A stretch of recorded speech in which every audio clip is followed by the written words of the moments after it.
Assalamualaikum warahmatullahi wabarakatuh.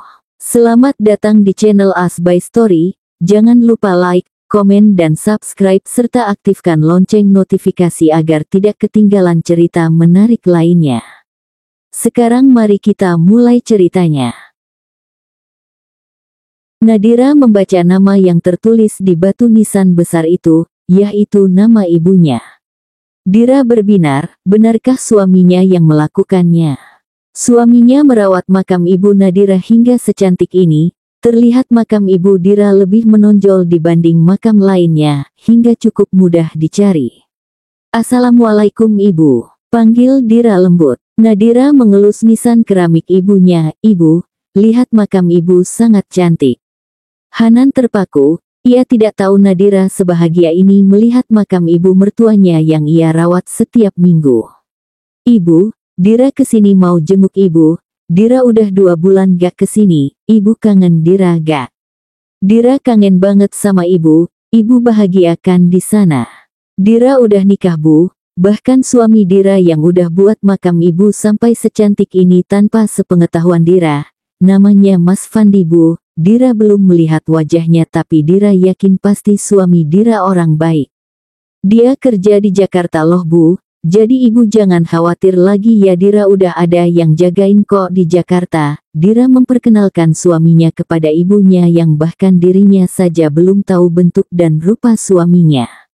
Ibu mertua Dira juga sangat cantik bu, bunda baik dan lembut, persis seperti ibu ketika sehat, sambungnya. Gibran berdehem karena merasa hanya dirinya yang tidak diperkenalkan Nadira kepada ibunya. Nadira menoleh lalu tersenyum manis. Hanan dan Gibran yang melihat merasa akan tumbang. Gile bang, bini lu manis bener, ucap Gibran kagum dan berbisik kepada ponselnya. Hanan tidak menggubris ucapan adiknya itu. Oh ya bu, dia Gibran, adiknya Mas Fandi suami Dira. Itu artinya Gibran adik ipar Nadira. Lihat bu, Gibran sangat tampan kan? Bukankah itu artinya suami Dira juga tampan, sambung Dira. Hati Hanan menghangat, istrinya terus-menerus memujinya di hadapan makam sang mertua. Bagaimana caranya menghadapi Nadira nanti jika Nadira sudah di Jakarta? Tentunya Hanan ingin istrinya tinggal di rumahnya dan berhenti bekerja paruh waktu sampai membuat luka pada tangan Dira seperti yang ia lihat terakhir. Selesai Dira, ibu, Nadira pamit dulu. Besok Dira mau nemuin suami Dira di Jakarta. Ibu doain Dira ya. Assalamualaikum, pamit Dira dengan mata berkaca. Nadira dibawa pulang ke rumah mertuanya, rumah yang sangat indah. Assalamualaikum bunda, kami pulang, teriak Gibran. Waalaikumsalam, jangan teriak-teriak Gibran, kuping kakakmu nanti rusak, balas Bu Mika. Lah iya, kakak kupingnya sakit gak? Tanya Gibran panik seakan baru sadar. Nadira hanya tersenyum geli, dan menggeleng. Gak apa-apa Gibran, kuping kakak tahan banting kok, balas Dira geli. Tuh bun haha, danger sendiri kan. Bu Mika hanya menggeleng melihat kelakuan putra bungsunya itu. Dira, kamu istirahat dulu ya sayang, itu kamar suami kamu, tunjuk Bu Mika ke sebuah kamar di bawah tangga. Iya bunda. Dira masuk duluan ya, pamit Dira. Bu Mika hanya tersenyum mengangguk. Gibran menarik sang bunda untuk duduk di sofa ruang tamu. Bun, Kak Dira ke Jakartanya besok ya? Tanya Gibran pelan. Rencananya sih iya, abangmu gak sabar ketemu istrinya, jawab Bu Mika. Yah bun gak bisa ditunda seminggu lagi ya, biar Kak Dira sama kita dulu Disney, keluh Gibran. Bocah. Enak aja kamu main tahan istri orang mau ketemu suaminya. Bukan bundanya yang bicara melainkan handphone Gibran sendiri. Loh bang, belum dimatiin dari tadi. Tanya Gibran yang melihat wajah Hanan.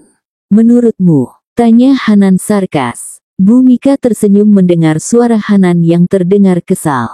Sans aja lu bang, tapi BTW Kak Dira ke Jakartanya seminggu lagi aja ya bang, jangan besok.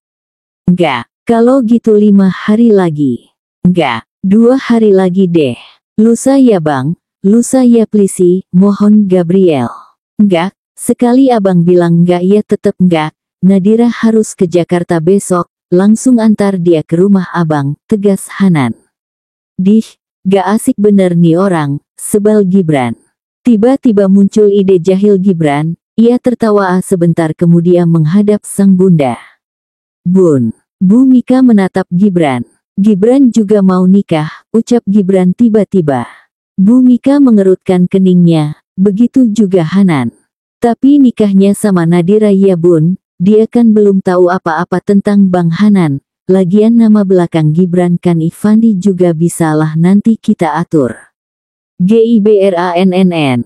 Panggil Hanan panas. Nanti kita gelar pesta mewah dan kalau Nadira nanya bilang aja itu acara resmi pernikahan kami. Sambung Gibran yang sengaja tidak menggubris sentakan Hanan. Gibrann. Teriak Hanan lagi. Terus nanti kalau udah selesai acaranya, Gibran bisa panggil Nadira istriku dan Nadira panggil Gibran suamiku. Duh manis ya bun, Gibran masih tidak memperdulikan sentakan abangnya. Gibrann, saya ke Jogja sekarang. Ucap Hanan dingin. Mendengar hal itu Gibran langsung mengambil HP-nya. Jelas saja wajah Hanan saat ini sudah merah karena marah. Bang, yang bener aja, gue bercanda kali, jawab Gibran panik. Hanan masih diam. Hoi bang, Masya Allah nih laki orang panas bener keknya, ucap Gibran kalang kabut. Bang beneran dah yang tadi bercanda doang, abisnya lu rese bener tadi. Kita kan masih pengen ngobrol sama Nadira, lah lu dah mau ngajak ke Jakarta aja, sambung Gibran. Panggil Nadira sebagaimana mestinya kamu memanggil kakak ipar kamu Gibran. Tidak sopan, tegur Hanan. Ya elah bang, Gibran lebih tua 1 tahun dari Nadira, jawab Gibran santai. Hanan menatap tajam adiknya. Iya, Kak Dira, takut Gibran. Serem amat dah. Entar Kak Dira takut sama lu, mampus entar, sambungnya. Gibran langsung mematikan sambungan teleponnya dengan Hanan. Awas aja kalau nanti minta tolong gue ngefitkalin dia ke Kak Nadira, kesal Gibran. Bu Mika tertawa keras melihat kekesalan Gibran, terang saja Gibran semakin bertambah kesal karena sang bunda menertawainya. Jakarta. Sebuah mobil berhenti di pekarangan luas yang awalnya Nadira kira adalah sebuah taman. Bun, udah sampai ya? Tanya Dira bingung. Udah sayang, jawab Bu Mika lembut. Kok turunnya di taman? Rumahnya di deket sin emang? Tanya Dira lagi. Bu Mika tersenyum manis. Dira, ini bukan taman sayang, ini halaman depan rumah suami kamu, jelas Bu Mika. Nadira kaget. Ia menutup mulutnya.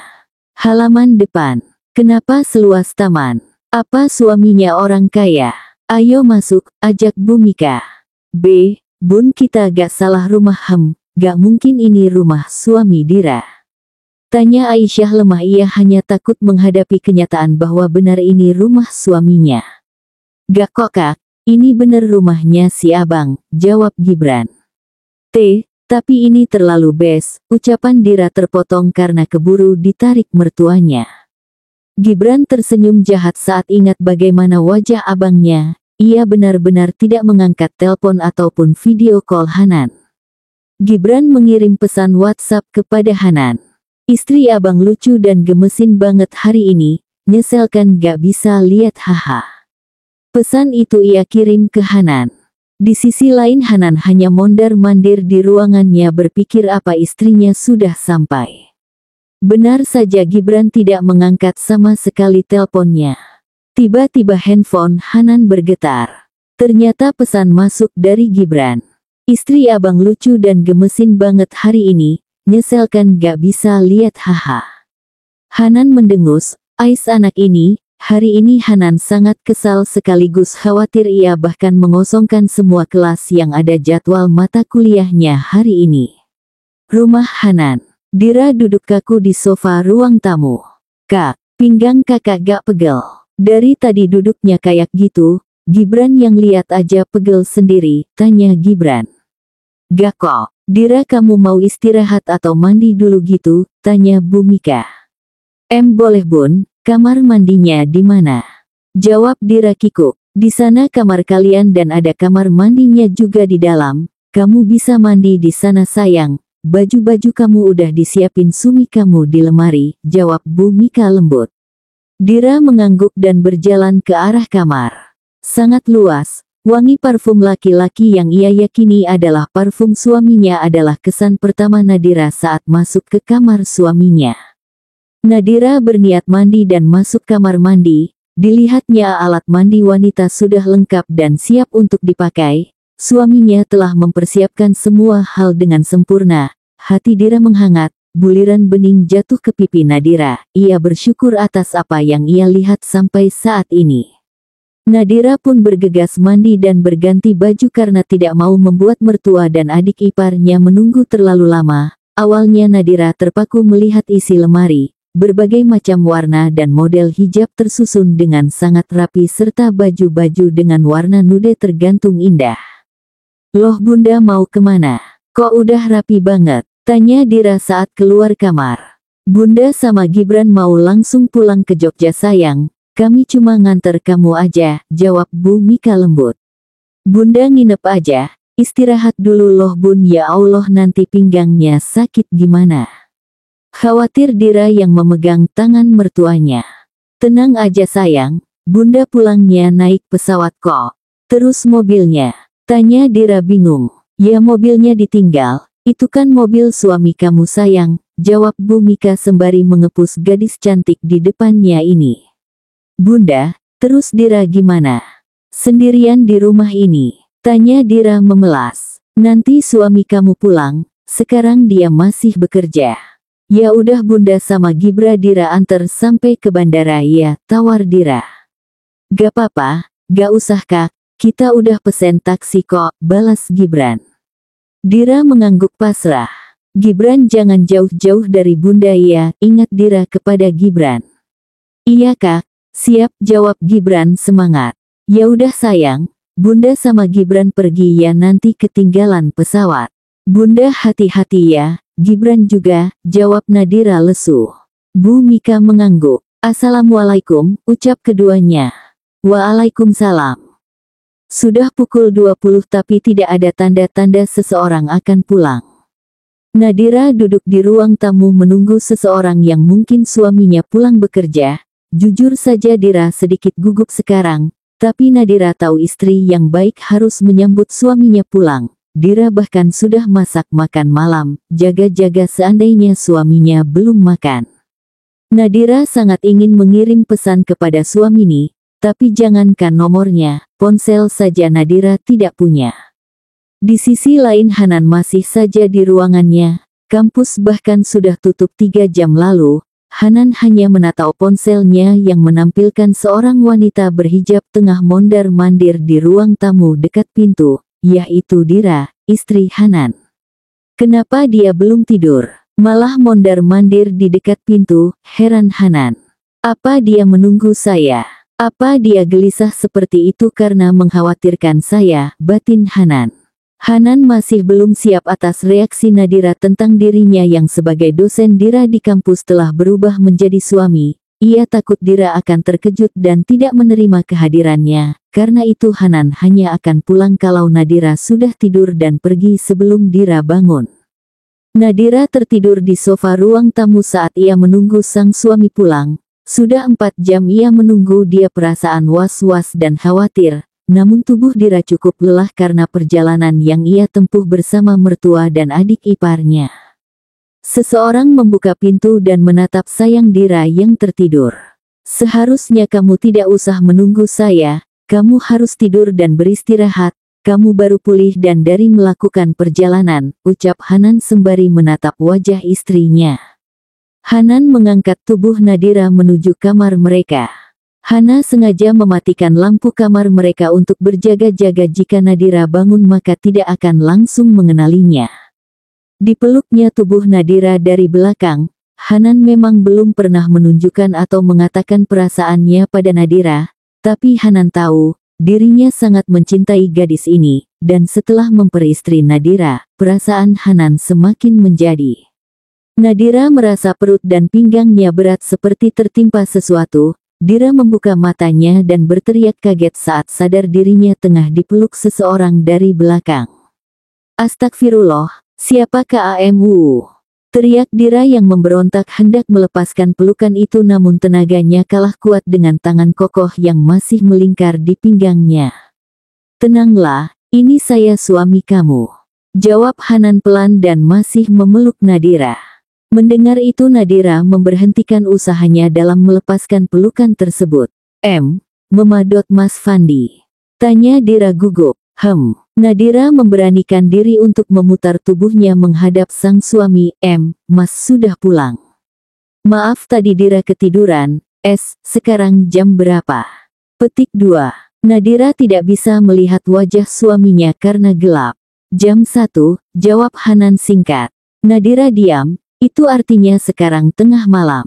Besok dan selanjutnya tidak usah menunggu saya, kamu tidur saja duluan, sambung Hanan. Kenapa? Dira bingung, kenapa Dira tidak boleh menunggu suaminya? Saya akan lembur setiap malam di kantor, banyak sekali pekerjaan, jawab Hanan. Ia memandang wajah istrinya. Sangat cantik, bahkan dilihat dalam kegelapan seperti ini pun Hanan masih bisa melihat kecantikan istrinya. Nadira terdiam, ia mencoba mencari topik pertanyaan agar bisa mengobrol dengan suaminya. Mas sudah makan?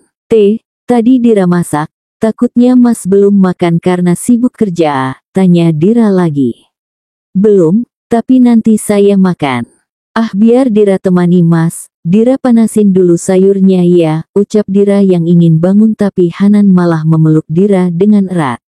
Mas lepasin dulu pelukannya, minta Dira. Tidak apa, biar saya panasin sendiri, kamu tidur saja, jawab Hanan. Gak apa-apa Mas, karena Dira udah bangun, Dira aja yang manasin. Tidur Nadira, tegas Hanan. Iya Mas, jawab Dira lesu. Hanan menyadari perubahan nada bicara Dira. Dira, saya tidak marah. Saya hanya mau kamu tidur karena sekarang sudah tengah malam, jelas Hanan. Iya Mas, tidak apa-apa. Kamu bisa melepas hijabmu. Hanan menyarankan hal tersebut karena ia takut istrinya akan kegerahan saat tidur. Nadira diam. Tidak perlu malu, saya suami kamu. Hanan seakan tahu bahwa istri sedang malu saat ini. Iya Mas, Nadira duduk dan melepaskan hijab serta pelukan Hanan. Nadira juga melepaskan jepit rambutnya, hingga rambut panjang Dira yang sudah sebatas pinggang kini terurai. Sudah Mas. Kalau sudah, sini tidur lagi di pelukan saya, Hanan merentangkan tangannya. Dengan malu-malu Nadira masuk ke pelukan suaminya.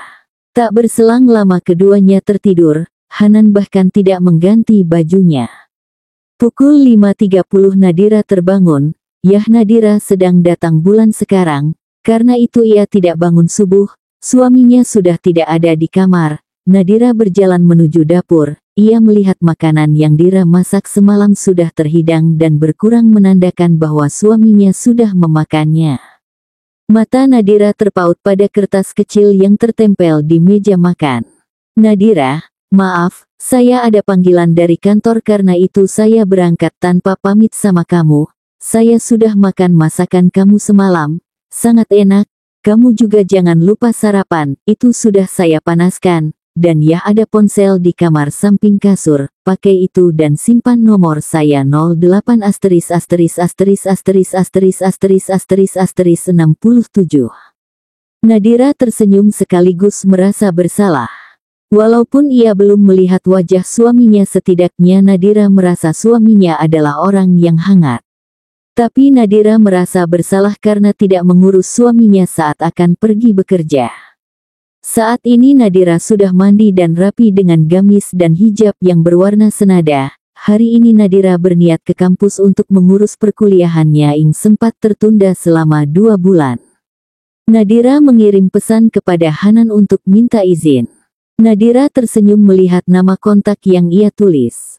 Mas suami. Tadinya juga Dira juga sempat melihat galeri ponsel barunya. Di sana terdapat satu foto pernikahan mereka, yaitu foto di mana suaminya sedang mencium kening Nadira yang terbaring di brangkar rumah sakit. Nadira tidak bisa melihat wajah sang suami karena foto diambil dari belakang. Assalamualaikum Mas, ini Nadira. Hanan melihat HP-nya bergetar dan tertulis di sana, Humairah Mas. Waalaikumsalam Dira, balasnya. Mas, ini Dira mau izin keluar ya. Membaca pesan kedua dari istrinya membuat Hanan langsung mendial nomor itu. Halo Mas, angkat Dira. Mau kemana? Tanya Hanan to the point. Dira mau ke kampus ngurusin kuliah Dira, kemarin kan sempet jeda 2 bulan, jelas Dira lembut. Tidak perlu, sudah saya urus semuanya, kamu tinggal masuk saja kapanpun kamu mau. Loh, Mas tahu kampusnya Dira? Kalau Dira mulai masuk hari ini, Mas izinin Dira enggak? Tanya Dira takut. Kenapa tidak besok atau lusa saja, tawar Hanan. Tapi Mas, ini Dira udah rapi, tinggal pergi aja. Tapi kalau Mas gak izinin gak apa-apa, Dira pamit mau ke kosan Dira aja ya, mau ngambil barang Dira di sana. Hanan kaget, kosan Dira sangat jauh dari rumahnya. Hanan takut Nadira kenapa-napa kalau pergi terlalu jauh dari rumah. Ya sudah kamu ke kampus saja, barang kamu nanti biar saya suruh orang yang ngambil ke sana, putus Hanan. Iya Mas, terima kasih, jawab Dira senang. Nadira, panggil Hanan. Iya Mas. Di dalam laci kamar, ada atem saya, pinnya tanggal pernikahan kita, kamu pakai saja, beli apa yang kamu ingin dan kamu butuhkan. Nadira menggigit bibirnya, dalam hati Nadira sangat bersyukur suaminya sangat baik dan hangat. Iya Mas, makasih. Kamu mau naik apa ke kampus? Tanya Hanan lagi, entah mengapa Hanan sangat suka mendengar suara Nadira dari telepon, ia seakan tidak mau memutuskan teleponnya dengan Hanan. Dira naik bus Mas. Tidak, tegas Hanan. Lah, terus Dira naik apa Mas? Saya pesankan kamu taksi yang drivernya perempuan ya, tunggu sebentar, Hanan langsung memesan taksi melalui ponselnya, namun tidak ada driver perempuan yang taksinya kosong. Dira, yang ada hanya taksi drive laki-laki, bagaimana? Tanya Hanan. Sebenarnya Hanan sangat ingin menjemput istrinya, namun ia belum siap menunjukkan dirinya. Gak apa-apa Mas, Dira nurut Mas aja gimana baiknya. Mendengar suara lembut Nadira membuat Hanan semakin ingin menjemputnya. Ya sudah, saya pesankan taksi yang tadi, tapi jangan kamu putuskan telepon ini hingga kamu sampai. Iya Mas. Setelah 5 menit taksi pun sampai. Nadira bergegas naik untuk segera sampai ke kampus. Hanan berdiri di taman dekat kampus, ia hanya ingin memastikan Nadira benar-benar sampai. Dilihatnya sebuah taksi memasuki halaman parkir khusus mahasiswa. Nadiranya keluar dari taksi tersebut dengan aman tanpa kurang apapun, bahkan Nadira sangat cantik. Kenapa dia berpakaian sangat cantik di hari pertamanya kembali kuliah? Mas sangat ingin menandai kamu bahwa kamu istri Mas Ra, batin Hanan. Halo Mas, ini Dira sudah sampai kampus. Ya sudah, kalau begitu saya tutup dulu. Assalamualaikum. Waalaikumsalam Mas.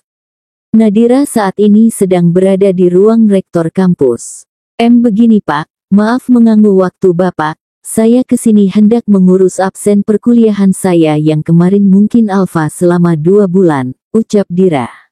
Sehari setelah pemakaman ibu, saya mengalami kecelakaan dan tidak sadarkan diri selama 6 minggu Pak. Saya mohon keringanan untuk tidak mencabut beasiswa saya, sambung Dira. Pak Raka selaku rektor kaget dan bingung, pasalnya dirinya tidak menerima laporan apapun. Saya tidak menerima laporan apapun tentang mahasiswa beasiswa yang absen selama 2 bulan. Sebentar saya tanya dulu ke dosen penanggung jawab kamu, jelas Pak Raka. Pak Raka menelpon seseorang yang Dira yakini adalah Bu Sari. Beliau terlihat mengangguk dan kemudian memutuskan sambungan telepon. Nadira, absen kehadiran kamu sudah diurus Pak Hanan. Beliau awalnya mengambil cuti sebulan untuk kamu tapi karena sesuatu dan lain hal beliau memperpanjang cuti kamu. Nadira kaget, bukankah suaminya lah yang mengurus semuanya, lalu kenapa Pak Hanan? Apa Pak Hanan? Baik Pak, saya sangat berterima kasih. Kalau begitu saya undur diri, pamit Nadira. Tunggu Dira, bagaimana kondisi kamu sekarang? Sudah mendingan? Tanya Pak Raka lagi. Alhamdulillah Pak, saya sudah lebih baik. Syukurlah, jika kamu tidak keberatan bisakah kamu makan siang bersama saya hari ini? Dira terkejut, rektor di kampusnya mengajak makan siang bersama. Maksud Bapak, saya mau membahas jadwal perkuliahan kamu dan mata kuliah apa saja yang tertinggal, serta memberitahu kamu tentang tanggapan para dosen untuk perbaikan nilai kamu. Nadira berpikir, baiklah Pak, akan saya pikirkan dulu. Dira tidak bisa makan siang dengan laki-laki lajang seperti Pak Raka apalagi hanya berdua, lagi pula ia harus minta izin suaminya. Yah, kabari saya sebelum jam makan siang ya Dira, saya tunggu, jawab Pak Raka. Nadira mengangguk dan keluar. Tujuan Dira saat ini yaitu ruangan Pak Hanan. Tok tok tok, masuk, teriak seseorang dari dalam yang Dira yakini Pak Hanan. Dira melangkah masuk. Assalamualaikum Pak Hanan. Panggil Dira lembut. Hanan sangat kenal suara lembut ini, istrinya. Nadira kenapa ke ruangannya? Apa Dira tahu kalau Hanan adalah suaminya? Hanan berdiri dan segera merapikan bajunya saat melihat Nadira di balik pintu. Waalaikumsalam, tiba-tiba Hanan merasa tenggorokannya kering. Nadira masuk matanya ia tundukkan ke arah meja dosennya itu. Duduk Nadira, titah Hanan. Nadira menuruti perintah dosennya tersebut. Ada apa Dira? Tanya Hanan. Anu Pak, saya ingin menanyakan sesuatu. Nadira merasa sangat gugup sekarang. Hanan hanya diam menunggu kelanjutan ucapan Nadira. Ia masih sangat sibuk mengatur detak jantungnya yang terlalu cepat sejak kedatangan Nadira. Sebelumnya saya sangat berterima kasih karena Bapak sudah mau mengurus absen cuti saya selama 2 bulan belakangan ini, sambung Dira. Kamu tahu dari mana, Bu Sari? Tanya Hanan dingin. Nadira menggeleng, saya tadi menemui Pak Rektor meminta keringanan untuk tidak mencabut beasiswa saya, jawab Dira. Ais, kenapa Dira harus menemui Raka? Kalaupun beasiswa kamu dicabut, Mas yang akan bayar kuliah kamu Dira, batin Hanan. Ia tahu bahwa rektor kampusnya adalah pria lajang berumur 28 tahun. Dira sangat cantik hari ini. Hanan takut Raka akan terpesona melihat kecantikan istrinya. Lalu, tanya Hanan. Beliau tidak menerima keluhan apapun tentang absensi kehadiran saya dan beliau menelpon Bu Sari sebagai DPA saya. Hanan mengangguk. Tapi Pak, saya masih punya pertanyaan, tiba-tiba ucapan Dura terbata. Apalagi, sebelumnya saya mohon maaf apabila sudah lancang dan membuat Anda tersinggung. Hanan diam. Apa Bapak sudah menikah? Tanya Dira yang sukses membuat Hanan tersedak air liurnya sendiri. Uhuk, subhanallah, maaf Pak, maafkan saya, ucap Dira panik. Tidak. Lanjutkan saja pertanyaan kamu tadi, ya Hanan berencana akan mengaku jika Dira sendiri yang menebak dirinya. Saya sudah menikah Pak, ucap Dira tiba-tiba. Hanan tidak kaget, toh dirinya lah yang menikahi Nadira. Lalu, tanya Hanan lagi, tadi pagi, suami saya bilang kalau semua urusan dan absensi sudah diurus suami saya. Jadi inti pertanyaan kamu apa Nadira? Jangan berbelit. Apa kebetulan Bapak mengenal suami saya? Jedar, Hanan pikir Nadira akan bertanya apakah dirinya suami Nadira. Jujur saja Hanan sedikit kecewa dengan harapan Dira akan bertanya seperti itu. Kenapa kamu berpikir seperti itu? Tanya Hanan dingin. Saya pikir suami saya tidak mungkin berbohong Pak. Dia berkata dia mengurus semuanya tapi saat mendengar bahwa Bapak yang melakukannya saya sedikit bingung, jelas Dira. Yah, saya mengenal suami kamu, dia meminta saya melakukannya karena beliau sangat sibuk, jawab Hanan. Hanan bisa melihat istrinya tersenyum dalam tunduk, ini yang sangat ia sukai dari Nadira. Saat belum menikah Nadira mampu menjaga matanya untuk tidak menatap atau menyentuh laki-laki, namun saat sudah menikah Dira sangat menjaga diri dan perasaan suaminya. Ah, syukurlah. Terima kasih karena sudah membantu saya dan suami saya Pak T, tapi bisakah Bapak merahasiakan ini? Tanya Dira hati-hati. Merahasiakan apa? Hanan bingung. Tentang pernikahan saya. Kenapa? Kamu malu mengakui bahwa kamu wanita yang telah bersuami. Tanya Hanan yang sedikit kesal. Apa salahnya jika Dira mengakui bahwa dia sudah menikah? Dengan itu tidak akan ada laki-laki yang berani mendekatinya.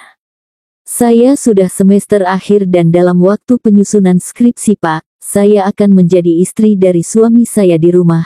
Tapi saya ingin menjadi mahasiswa saat sedang di kampus. Jika begitu saya bisa fokus kuliah dan lulus sidang skripsi juga wisuda dengan cepat. Setelahnya maka saya bisa fokus merawat serta mengurus suami saya di rumah. Dira menunduk takut setelah mendengar suara Hanan yang tadi sedikit tinggi padanya. Perut Hanan seakan diterbangi kupu-kupu, hatinya menghangat setelah mendengar niat istrinya. Nadiranya sudah berpikir sejauh itu, Hanan tidak bisa menahan senyumnya. Baiklah, akan saya rahasiakan, kalau urusan kamu sudah selesai kamu bisa langsung pulang ke rumah, ucap Hanan. Baiklah Pak, saya pamit undur diri, terima kasih, Assalamualaikum. Waalaikumsalam. Setelah Nadira keluar ruangan, jangan tanya bagaimana keadaan Hanan, ia langsung melompat ke arah sofa dan berguling-guling senang.